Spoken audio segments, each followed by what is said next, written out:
فكيف أجيب يا ويحي ومن ذا سوف يحميني أسلي النفس آگے پارہ نمبر 3 کا رکوع نمبر 4 شروع ہو رہا ہے۔ مثل الذین ينفقون اموالهم فی سبیل اللہ کمثل حبہ۔ یہاں اللہ جل جلالہ صدقہ کرنے کے فوائد، اس کے قبول ہونے کی شرائط اور اس کے مردود ہونے کی علامات، وہ سب اس رکوع کے اندر اللہ تعالیٰ نے بتائی ہیں کہ صدقہ کیسے قبول ہوتا ہے، کیسے مردود ہوتا ہے۔ تو ابتدا میں صدقے کا فائدہ اللہ نے ایک مثال کے ساتھ دیا کہ دیکھو کمثل حبۃ، کہ کسی نے ایک دانہ زمین میں ڈالا، اس سے 7 بالیاں جو تھی وہ نکلیں، انبتت 7 سنابل، اور ہر بالی کے اندر کیا ہے 100 حبہ، 100 دانے آ گئے۔ تو یوں سمجھ لیں ایک دانہ ڈالا تھا تو 700 دانے اس کے اندر سے نکل آئے۔ تو ایک دانے سے 700 دانے جیسے ملے، یہ برکت ہے، یہ کثرت ہے۔ اسی طرح جب بندہ اللہ کے راستے میں کچھ خرچ کرتا ہے تو اللہ ایک کے بدلے میں اس کو 700 گنا تک بڑھا دیتے ہیں۔ اور آگے فرمایا واللہ یضاعف لمن یشاء، یہ تو ویسے ہی سمجھانے کے لیے ہے، اور اللہ جس کے لیے چاہیں اس سے بھی زیادہ بڑھا سکتے ہیں اور اس سے بھی زیادہ کر سکتے ہیں۔ تو یہ اللہ کا نظام تھا۔ تو فرمایا واللہ واسع علیم۔ تو آگے اللہ جل جلالہ نے پھر اس کی شرائط بتائیں کہ دیکھو صدقہ جو ہے قبول کیسے ہوتا ہے اور مردود کیسے ہوتا ہے۔ تو سب سے پہلے اللہ تعالیٰ نے اس کے مردود ہونے کے بارے میں بتایا کہ صدقہ مردود کیسے ہو جاتا ہے۔ لیکن اس سے پہلے آپ یہ سمجھ لیں اللہ نے کھیتی کی مثال دی ہے کہ جیسے کسی نے دانہ اگایا، پھر اس سے بہت سے دانے بن گئے۔ تو اب یہاں صدقے کے قبول ہونے کے لیے کچھ شرائط ہیں۔ وہ کیا؟ دیکھیں جس کا دانہ یعنی بیج اچھا ہوگا اسی کا پھل اگے گا، اسی کا پودا اگتا ہے۔ جس کا بیج ہی اچھا نہ ہو وہ کیسے اگ سکتا ہے؟ اور بیج اچھا ہو اور زمین ہی ٹھیک نہ ہو، کلر والی خراب زمین میں بہترین بیج بھی ڈال دیں گے وہ خراب ہو جائے گا، وہ اگ نہیں سکتا۔ اب بیج بھی اچھا ہے، زمین بھی ٹھیک ہے، لیکن جو اگانے والا ہے اس کو تجربہ ہی کوئی نہیں ہے، یعنی اس کو یہی نہیں پتہ پانی کب لگانا ہے، کھاد کب ڈالنی ہے، بیج کب ڈالنا ہے، تو نا تجربہ کاری کی وجہ سے اس کا بیج برباد ہو جائے گا۔ اسی طرح صدقے کی مثال ہے کہ پیسہ بیج کی طرح سے ہے، اگر حلال مال ہوگا اور صدقہ کریں گے تو بہترین بیج کی طرح سے وہ اگے گا، اللہ کے ہاں قبول ہو جائے گا، اور حرام ہوا تو گندا بیج ہے وہ تو قبول نہیں ہوگا نا۔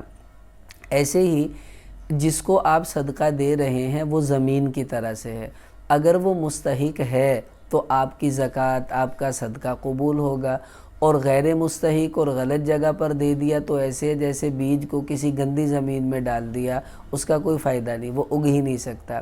اور پھر کسان جو ہے اس کو تجربہ کار ہونا چاہیے۔ ایسے ہی صدقہ دینے والے کی نیت بھی ٹھیک ہونی چاہیے کہ وہ اللہ کی رضا کے لیے دے۔ اگر ریاکاری یا کسی پر احسان جتانا مقصود ہے تو اس کا صدقہ ضائع ہو جائے گا۔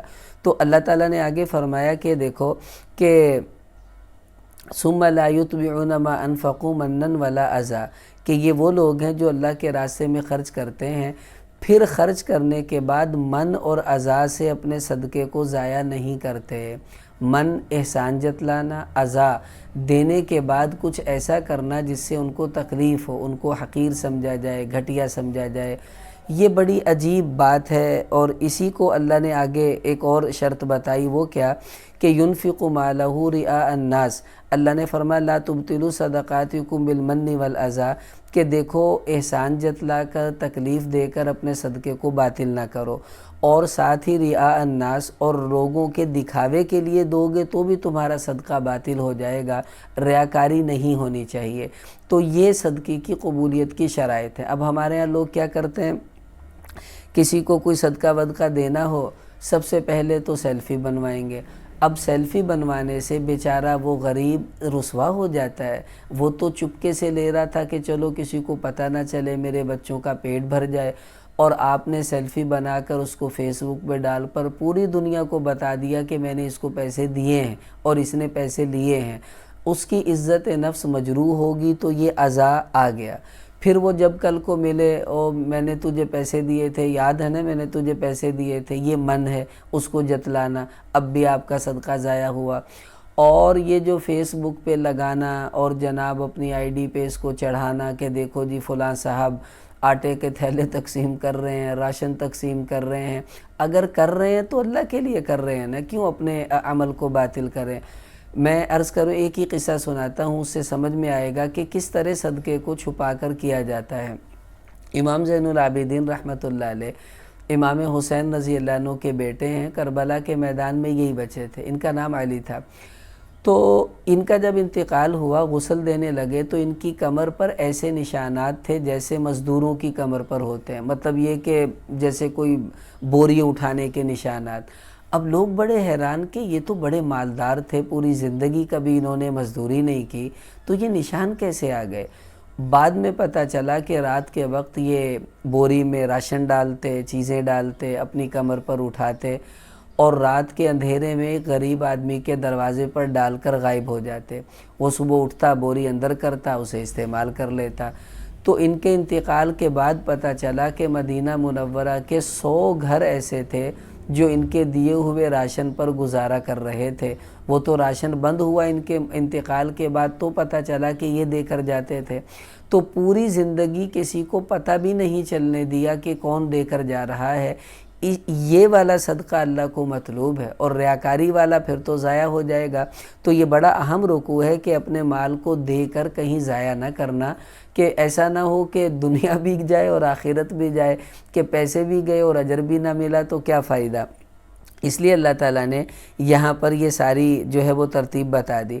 آگے پھر اللہ نے مثال دے کر ریاکاری والے مال کے ضائع ہونے کی اور اس کے برباد ہونے کی مثال دی ہے، جس سے سمجھ میں آ سکے کہ کس طرح مال جو ہے ریاکاریوں سے برباد ہوتا ہے۔ تو کیا فرمایا؟ اللہ تعالیٰ نے فرمایا کہ دیکھو فَمَثَلُهُ كَمَثَلِ صَفْوَانٍ عَلَيْهِ تُرَابٌ، کہ ایک پتھر ہے، اس کے اوپر ویسے ہی مٹی پڑی ہوئی تھی، تو آدمی سمجھا کہ شاید یہ مٹی ہے، تو وہ اس میں اپنا بیج ڈال کر چلا گیا تاکہ اس مٹی میں یہ بیج اگ جائے گا۔ پھر کیا ہوا؟ اللہ تعالیٰ فرما رہے فَأَصَابَهُ وَابِلٌ، بارش آئی، وہ مٹی تو ساری نکل گئی، اکیلا پتھر رہ گیا اور بیج پتھر کے اوپر پڑا رہ گیا۔ تو اب بتاؤ کہ اس پتھر پر پڑا ہوا بیج پر کیا پھل اگے گا اور کیا پودا لگے گا؟ تو جیسے وہ بیج کوئی پھل ول نہیں دے سکے گا، اسی طرح اگر تم نے ریاکاری کی وجہ سے مال دیا، ظاہری طور پر تو تمہیں نظر آ رہا ہے کہ تم نیکیاں کر رہے ہو، صدقے کر رہے ہو، تو قیامت میں جب اللہ اخلاص کی بارش برسائیں گے تو یہ ریاکاری کی ساری مٹی بہہ جائے گی اور خالی پتھر پر پڑا ہوا بیج رہ جائے گا اور اس کا کوئی فائدہ نہیں ہوگا۔ تو یہ کتنی پیاری مثال سے اللہ تعالیٰ نے یہ بات ہمیں سمجھائی۔ پھر آگے اللہ نے اخلاص سے دیے ہوئے صدقے کی مثال دی، مثل الذین ينفقون اموالهم ابتغاء مرضات اللہ۔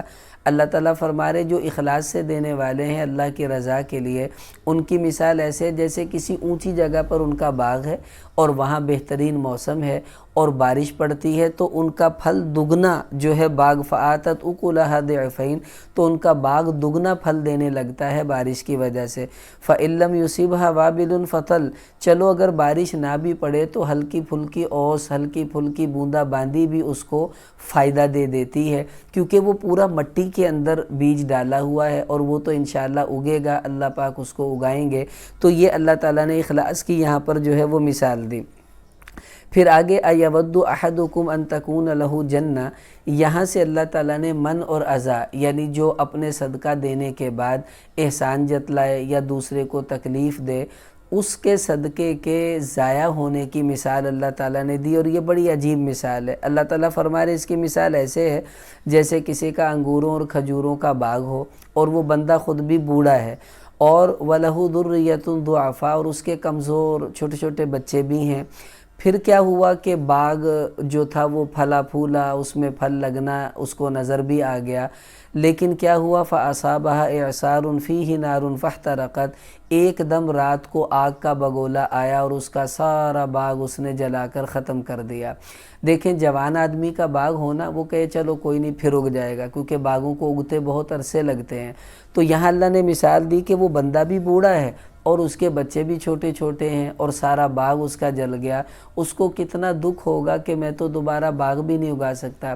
تو یہی مثال اللہ دے رہے ہیں کہ دیکھو موت سے پہلے اگر تم نے ریاکاری سے، من اور اذا سے صدقے کو باطل کر دیا تو یہ ایسی ہے جیسے تم صدقے دے کر باغ اگا رہے ہو، تمہیں اس کا پھل نظر بھی آ رہا ہے، لیکن ریاکاری کی وجہ سے ایسا آگ کا بگولا آئے گا، من اور اذا سے آگ کا ایسا بگولا آئے گا، تمہارے دیے ہوئے اس صدقے کے باغ کو وہ جلا کر راکھ کر دے گا، اور موت آ جائے گی، اس کے بعد تم صدقہ بھی نہیں کر سکو گے، تو تمہارے کسی کام نہیں آئے گا تمہارا وہ باغ جو تم نے اگایا تھا، جیسے اس آدمی کے کام نہیں آیا۔ تو اللہ فرما رہے کذالک یبین اللہ لکم الآیات لعلکم تتفکرون، ایسے ہی اللہ تمہارے لیے نشانیوں کو بتاتا ہے تاکہ تم اس میں غور و فکر کرو۔ اب یہ کتنی پیاری مثال اللہ تعالیٰ نے دی، کاش ہمیں سمجھ آ جائے۔ اب یہ نیت کر لیں جو دینا ہے اللہ کے لیے دینا ہے، اور دے کر بھول جانا ہے، نیکی کر دریا میں ڈال، نہ تو احسان جتلائیں، نہ اس کو تکلیف دیں، نہ ریاکاری کریں، بس دیں اور بھول جائیں، تو انشاءاللہ ایسا صدقہ قبول بھی ہوگا، اللہ کے ہاں انشاءاللہ اس پر ہمیں اجر بھی ملتا رہے گا۔